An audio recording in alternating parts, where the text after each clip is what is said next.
Hello,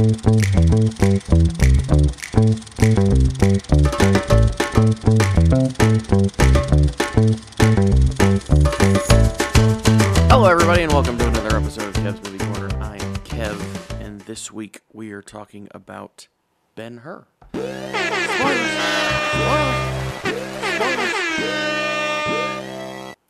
Ben-Hur came out, the original Ben-Hur came out in 1959. It was, stars Charlton Heston, Jack Hawkins, Stephen Boyd, and Haya Harareet, I believe is how you say her name, along with Kathy O'Donnell and Martha Scott. It is a... So, first off, this movie is a little daunting because it's very long. The first thing I thought was, this is going to be a long film. It's 3 hours and 32 minutes. Now, the first 6 minutes of it were music over a picture that said Overture. So, that was kind of odd, I thought. I know this came out in the 50s. You probably had actual breaks in the movie. There was an intermission in the middle too. That was the same. It was like 5 or 6 minutes of just music over the center, or just a picture that said intermission. And I'm sure that was to allow people to get up, go to the bathroom, stuff like that, get snacks or whatever during that time. Because, nowadays you would just sit through the whole movie, but that wasn't the case as much back then. The plot of this movie, the short synopsis on IMDb, is after a Jewish prince is betrayed and sent into slavery by a Roman friend in Jerusalem, he regains his freedom and comes back for revenge. I did not realize there was so much of this movie that circled around religion. Because after you get done with the music at the beginning of the movie, one of the first things that it shows is basically the birth of Jesus Christ, which, it's in Bethlehem. You've got, it shows Joseph going into Bethlehem, and then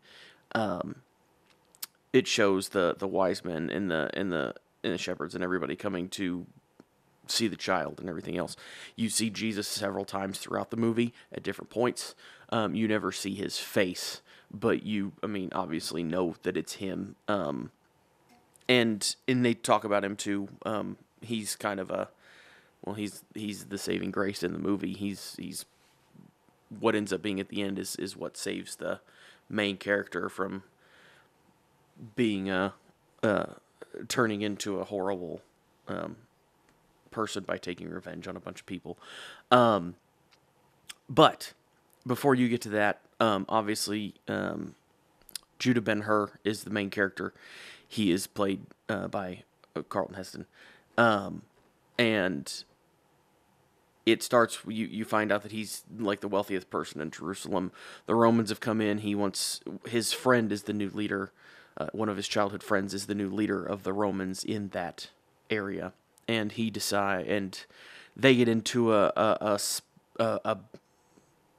disagreement over religion, because the Romans want the Jews to just be conquered, and the Jews don't want to. And Judah is the pretty much the voice of the Jewish people in Jerusalem. So he gets thrown into jail for an accident. They basically just convict him with nothing going on, and they send him to be a slave. He goes through a bunch of things. He ends up on ships. He saves a captain of a ship. He ends up becoming adopted by that captain, who is a Roman, a Roman counselor, a counselor in Rome, and then comes back to do to confront his former friend, and try to free his mother and sister who were jailed at the same time that he was. It is, again, quite a long movie. There's some really slow parts, I will say, and then there's some cool scenes. Of course, there's a big battle scene between the ships when he saves the Roman, and because the ships are sunk. That's a really cool scene. It's pretty intense. There's also the chariot race, which I think most people are probably more familiar with. It's what's on the cover of the movie and stuff like that. It is intense. It is a long scene. It actually took 15,000 extras to film it. Took 5 weeks. And it was an 18-acre set. So it's a massive, just huge set. There's one of the stunt double for Ben-Hur actually almost died in filming this. When there's a part in it when he almost wrecks his chariot and he gets thrown forward. It says he didn't listen to his father, who was the stunt coordinator, on how to catch himself, and very easily could have died in that scene, which, I mean, happened in sometimes at those times, but that would have made it crazier. This movie is rated G, which I was surprised by as well. There's a lot of violence, which is not, like, I'm not dogging the violence. That's not what I'm saying. But there's a lot of violence, a lot of blood and gore. There's a scene where you see a guy's bone sticking out of his wrist where his hand had been missing. Like, there's a for being rated as for everyone, surprised me with how much blood, violence, and gore there was in this. It's not atrocious, but there was more than I expected to see. There's a couple scenes where in the chariot scene, you see people get run over by the chariots and basically die on the ground. Like, it's not something that I expected I expected to be a little tamer. But it was a pretty good movie. I don't know that I would ever sit down and watch it again. I've seen it. I don't know that I don't know that I would watch this again. If you like historical type-ish movies, it's interesting. If you like 300 or Spartacus or something, it's not quite as war focused as that. It's not as battle heavy as that, but it's the same time period. There are parts of it that are along the same lines, and I think you might enjoy it. I don't know.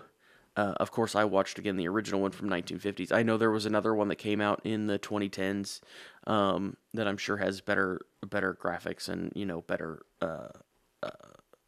more up to the times editing and things like that to make it look a little newer. Because this does look, I mean, it's shot very well. It looks old because it kind of is, but it doesn't. It still stands up pretty well. Like, you don't really notice a lot of the issues. It's not like I talked about King Kong on here a couple of weeks ago, the original one, and you could clearly see like the stop motion with Kong, which is, I get it. It's from almost 100 years ago, but it takes you a little bit out of it. Whereas this one, you don't get that because you don't have that type of stuff going on. You do see the crucifixion of Jesus Christ in this towards the end. And like I said, his death is kind of what brings the main characters, saves them a miracle by saving a couple of them, and brings Ben-Hur's character back from the brink of becoming a vengeful person. Movie was directed by William Wyler. And this was number 100 on the AFI Top 100 list for the 10th anniversary edition that they did in 2007, which was down. It dropped almost 30 spots in that 10 years from when the first list came out and to when this list came out. So I'm not exact. There's a lot of new stuff on here, so that might be what pushed it down.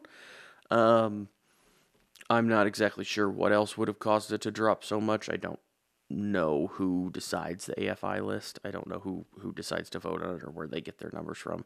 It's probably something I should look up. I may have to do that for next week or the week after or whenever I get time. But yeah, it is a long movie.